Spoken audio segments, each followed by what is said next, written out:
Einführung.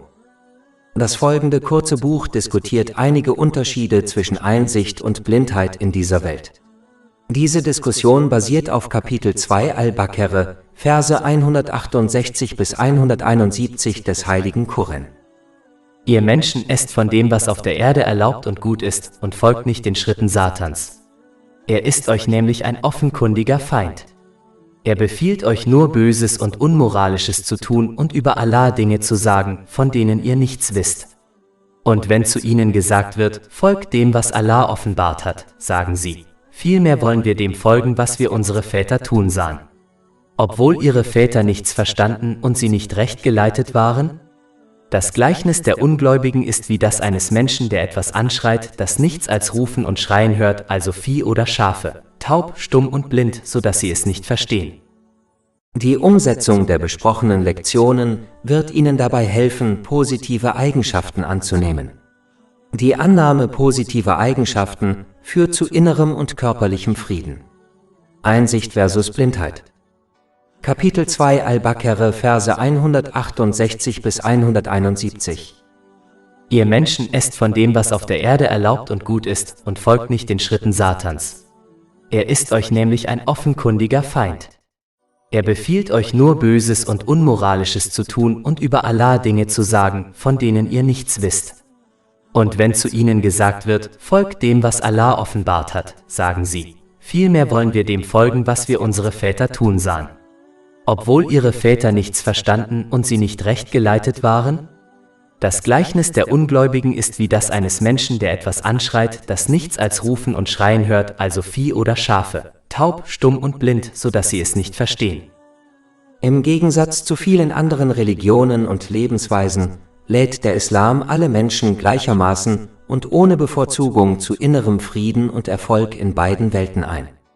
Kapitel 2 Al-Baqarah, Vers 168. Um Menschheit? Der Islam macht deutlich, dass das Einzige, was einen Menschen anderen überlegen macht, der aufrichtige Gehorsam gegenüber Allah, dem Erhabenen, ist. Dazu gehört, dass man die Segnungen, die einem gewährt wurden, auf eine Weise nutzt, die ihm gefällt, wie es im Heiligen Koran und den Überlieferungen des heiligen Propheten Muhammad, Friede und Segen seien auf ihm, dargelegt wird. Kapitel 49 Al-Hujurat, Vers 13. In der Tat ist der Edelste unter euch in den Augen Allahs der Rechtschaffenste unter euch. Es ist wichtig zu beachten, dass die Absichten einer Person verborgen sind und niemand behaupten kann, sie oder andere seien anderen Menschen überlegen.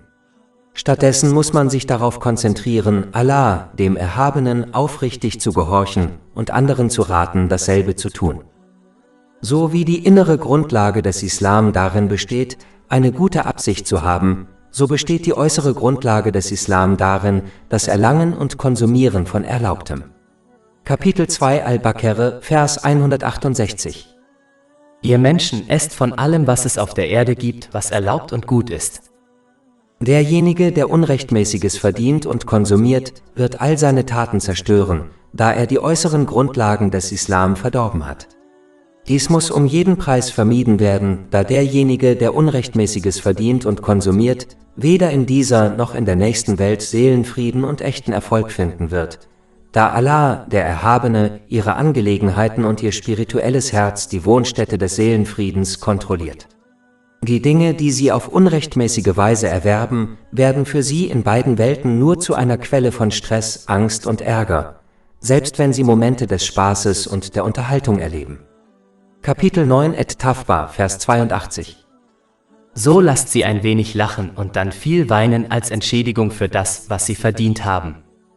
Kapitel 20 Taha, Verse 124 bis 126. Und wer sich von meiner Erinnerung abwendet, dem wird ein bedrückendes Leben bevorstehen, und wir werden ihn am Tag der Auferstehung blind wieder auferstehen lassen. Er wird sagen, mein Herr, warum hast du mich blind wieder auferstehen lassen, wo ich doch sehend war? Er wird sagen, so kamen unsere Zeichen zu euch und ihr vergaßt sie, und so werdet auch ihr heute vergessen sein. Kapitel 2 Al-Baqarah, Vers 168. Ihr Menschen esst von allem, was es auf der Erde gibt, was erlaubt und gut ist. Ein Muslim muss auch danach streben, reine und gesunde Nahrung zu sich zu nehmen und zu konsumieren.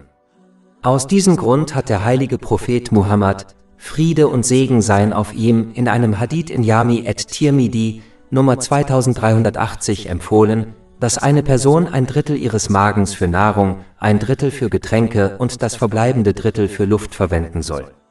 Dies wird am besten erreicht, wenn man mit dem Essen und Trinken aufhört, bevor man satt ist, und wenn man zu einer weiteren Mahlzeit eingeladen wird, kann man daran teilnehmen, ohne andere darauf aufmerksam zu machen, dass man bereits zuvor gegessen hat.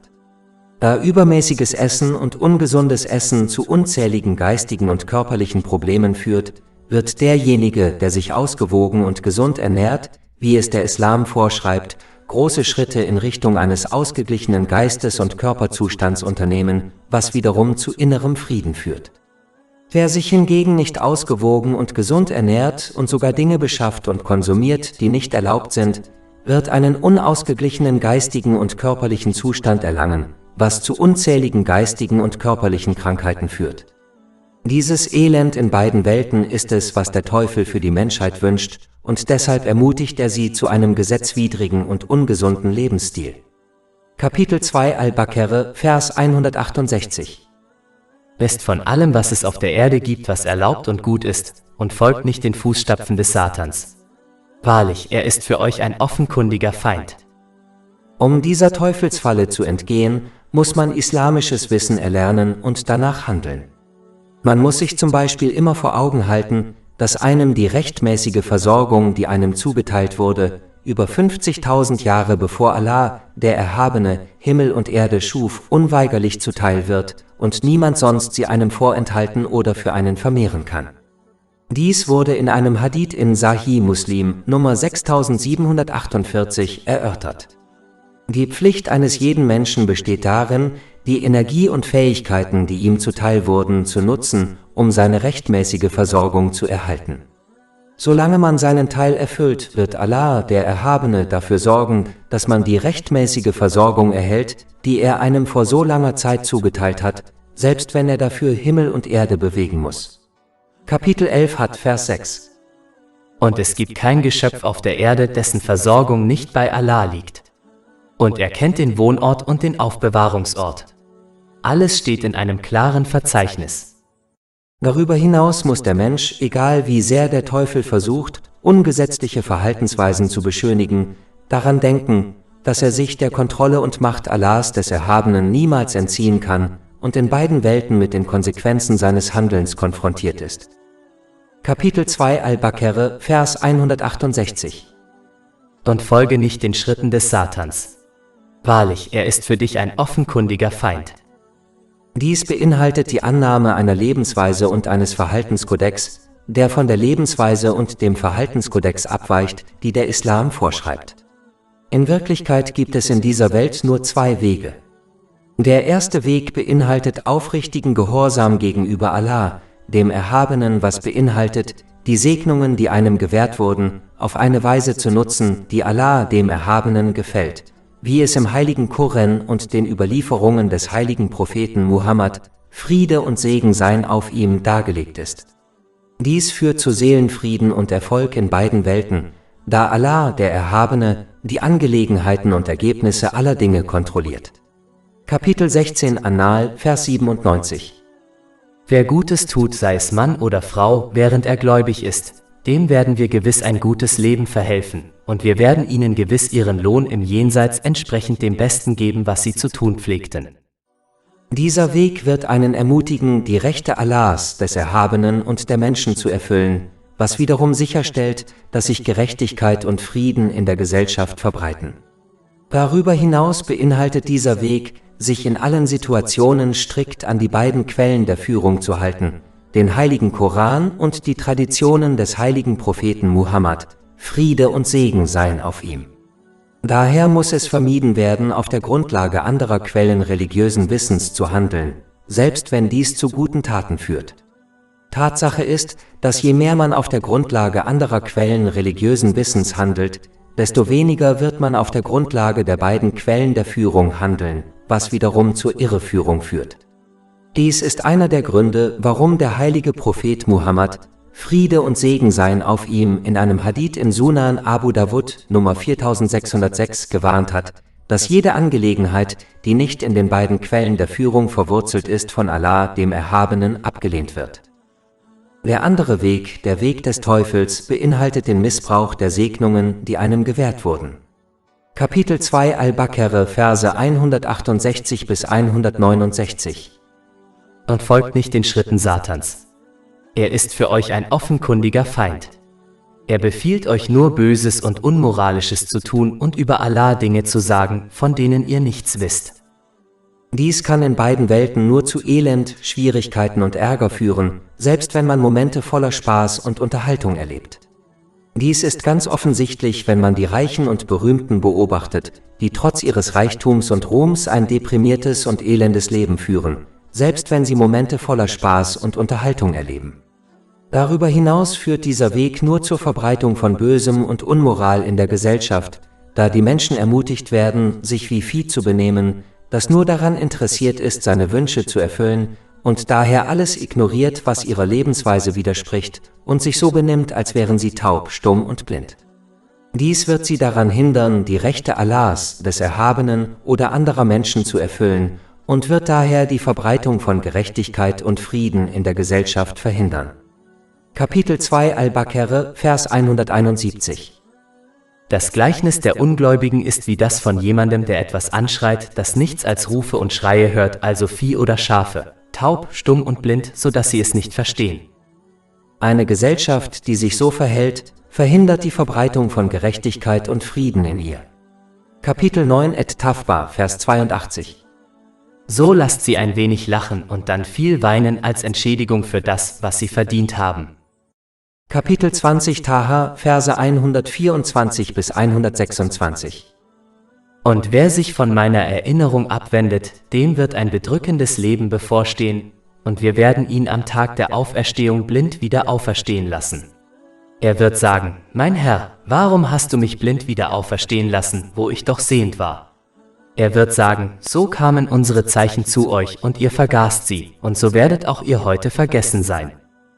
Man muss daher den richtigen Lebensweg wählen, auch wenn er den eigenen Wünschen widerspricht, denn das ist das Beste für einen selbst. Man muss sich wie ein kluger Patient verhalten, der den medizinischen Rat seines Arztes akzeptiert und befolgt, weil er weiß, dass es das Beste für einen ist, selbst wenn ihm bittere Medikamente und ein strenger Diätplan verschrieben werden. Kapitel 2 Al-Baqarah, Vers 169. Und über Allah zu sagen, was ihr nicht wisst. Eine der größten Fallen des Teufels besteht darin, die Menschen dazu zu bringen, Allah, den Erhabenen, und seine göttlichen Eigenschaften, die im heiligen Koran und in den Überlieferungen des heiligen Propheten Muhammad, Friede und Segen seien auf ihm, erklärt wurden, zu ignorieren. Wenn sich eine Person auf diese Weise verhält, wird sie falsche Vorstellungen über Allah, den Erhabenen, annehmen, die höchst respektlos sind, und diese falschen Vorstellungen werden sie nur dazu ermutigen, ihm ungehorsam zu sein. Zum Beispiel wird der Unwissende die Tatsache, dass Allah, der Erhabene, allverzeihend ist, aus dem Kontext reißen und deshalb an seinen Sünden und seinem Ungehorsam festhalten, während er annimmt, dass ihnen Allah, der Erhabene, vergeben wird, da er allverzeihend ist. Dieser falsche Glaube würde bedeuten, dass Allah, der Erhabene, ungerecht und unfair ist und den Täter des Bösen genauso behandeln würde wie den Täter des Guten. So etwas Falsches zu glauben, ist höchst respektlos gegenüber Allah, dem Erhabenen. Darüber hinaus wird diese falsche Haltung einen nur dazu ermutigen, an seinem Ungehorsam festzuhalten, was in beiden Welten nur zu einer Bestrafung führen kann. Daher müssen Muslime die islamischen Lehren lernen und danach handeln, um das richtige Verständnis von Allah, dem Erhabenen, dem heiligen Koran, dem heiligen Propheten Muhammad, Friede und Segen seien auf ihm, und dem Tag des jüngsten Gerichts zu entwickeln, damit sie zu allen Zeiten fest in der aufrichtigen Gehorsamkeit gegenüber Allah, dem Erhabenen, verharren. Dies beinhaltet, die Segnungen, die einem gewährt wurden, auf eine Weise zu nutzen, die ihm gefällt, wie es in den islamischen Lehren dargelegt ist. Wie bereits erwähnt, ist einer der Hauptgründe, warum Menschen die Wahrhaftigkeit des Islam und das Handeln nach seinen Lehren ablehnen, dass er ihre Wünsche in Frage stellt. Allah, der Erhabene, nennt dann einen weiteren Hauptgrund, warum Menschen die Wahrheit ablehnen.